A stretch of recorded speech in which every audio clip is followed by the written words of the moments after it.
Mutual fund is subject to market risk, please read all scheme related documents carefully. ये line हमने कई बार सुनी होगी टीवी पर, और ये भी देखा होगा कि बड़े बड़े सेलिब्रिटीज आकर कहते हैं कि म्यूचुअल फंड एक अच्छा ऑप्शन है, म्यूचुअल फंड सही है, म्यूचुअल फंड्स में इन्वेस्टमेंट करना चाहिए। सो क्या है म्यूचुअल फंड्स एंड क्या फ़ायदे और नुकसान है म्यूचुअल फंड्स के, और अगर आप इन्वेस्टमेंट करना चाहते हैं म्यूचुअल फंड्स में तो कैसे इन्वेस्ट करें, जानेंगे इस video. So stay tuned till the end. Also I will be talking about my personal opinion on mutual funds and क्या मैं पर्सनली म्यूचुअल फंड्स में इन्वेस्टमेंट करता हूँ या नहीं। So let's get started. So first things first, क्या है mutual funds. Imagine कीजिए एक बॉक्स है जिसमें हजारों लाखों लोग थोड़ा थोड़ा अमाउंट पैसा इन्वेस्ट करते हैं। इस वजह से उस बॉक्स में जो पैसा है उसका अमाउंट या उसका साइज काफ़ी बड़ा हो जाता है। एंड आपको सारी इन्वेस्टमेंट करने की ज़रूरत नहीं है, आपको बस पैसा लगाना है और कोई और उसको आपके बिहाफ पर इन्वेस्ट करेगा। अब ये कौन है जो इसे इन्वेस्ट करता है, उसे हम कहते हैं एक फंड मैनेजर।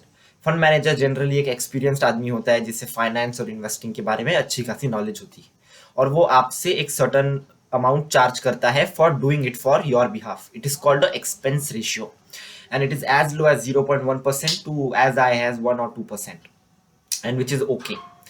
एंड आप तो सोच रहे होगे तो ये तो अच्छी बात है, हमें तो सारा टाइम देने की ज़रूरत नहीं है, सारी नॉलेज रखने की ज़रूरत नहीं है, हमारे लिए कोई और इन्वेस्टमेंट करेगा। एंड येस, ये एक प्लस पॉइंट है and surely is our advantage.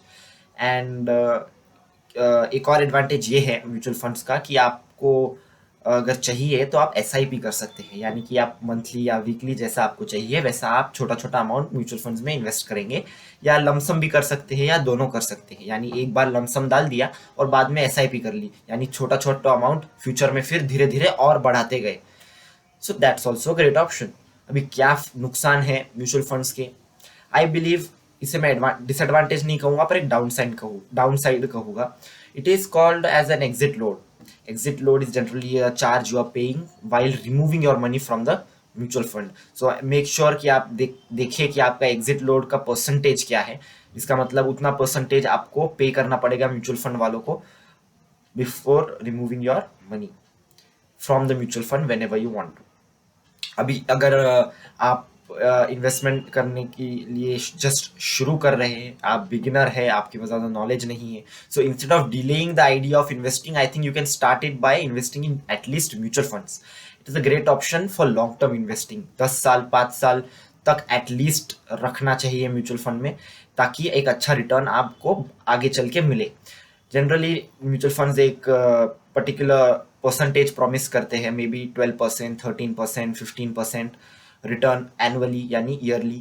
हर साल आपको उतना इन्वेस्टमेंट पे रिटर्न मिलेगा।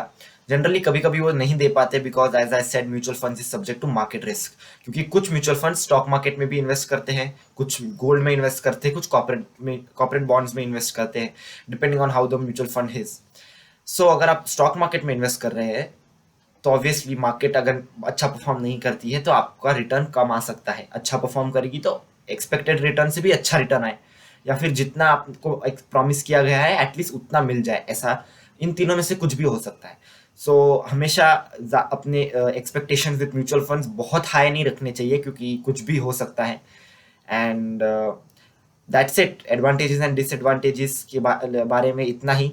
एंड अभी जानते हैं कि अगर आपको इन्वेस्टमेंट करना है म्यूचुअल फंड्स में तो आप कैसे इन्वेस्टमेंट कर सकते हैं। See there are lot of ways of investing.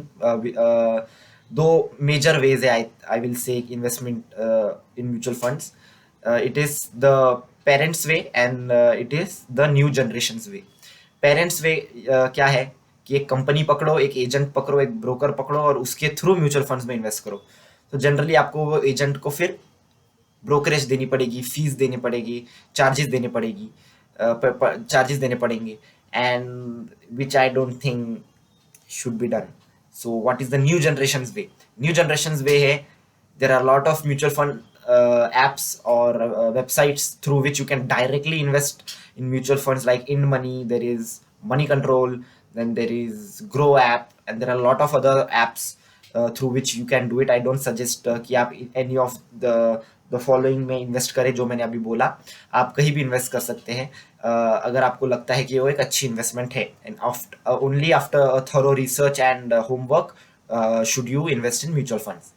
सो इस तरह आप म्यूचुअल फंड्स में इन्वेस्टमेंट कर सकते हैं, आइदर लमसम आइदर एसआईपी, जैसा आप चाहे।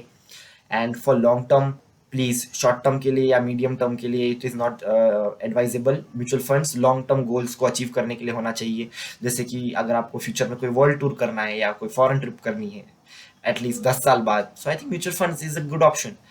या फिर आपको फ्यूचर में एजुकेशन के लिए प्लान कर रहे हैं, या फिर आप वेडिंग के लिए प्लान कर रहे हैं। अक्सर इंडिया में वेडिंग के लिए लोग म्यूचुअल फंड्स काफ़ी करते हैं।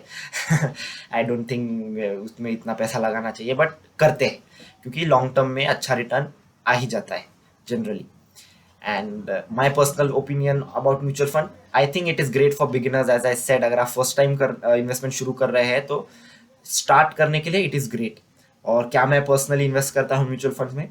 डायरेक्टली स्पीकिंग मैं mutual funds as it is mutual funds में इन्वेस्ट नहीं करता हूँ, पर मैं एक अलग चीज में इन्वेस्ट करता हूँ which is a lot similar to mutual fund, but there are some differences because of which I choose that over mutual funds. So what is it? It is small case.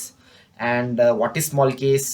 क्या है small case, कैसे काम करता है, and आप small case में investment करना चाहते हैं तो कैसे करें, इस पे एक डेजिग्नेटेड वीडियो आगे लाऊंगा। सो स्टे ट्यून्ड, सब्सक्राइब कर लीजिए, लाइक बटन हिट कर लीजिए, कमेंट कीजिए कि और किन टॉपिक्स पे आप वीडियोस देखना चाहते हैं, एंड बेल आइकन दबाइए ताकि जब मैं अभी रिसेंटली एक वीडियो डालूंगा स्मॉल केस पे तो आपको एक नोटिफिकेशन ज़रूर आए। So thank you for watching. जय हिंद।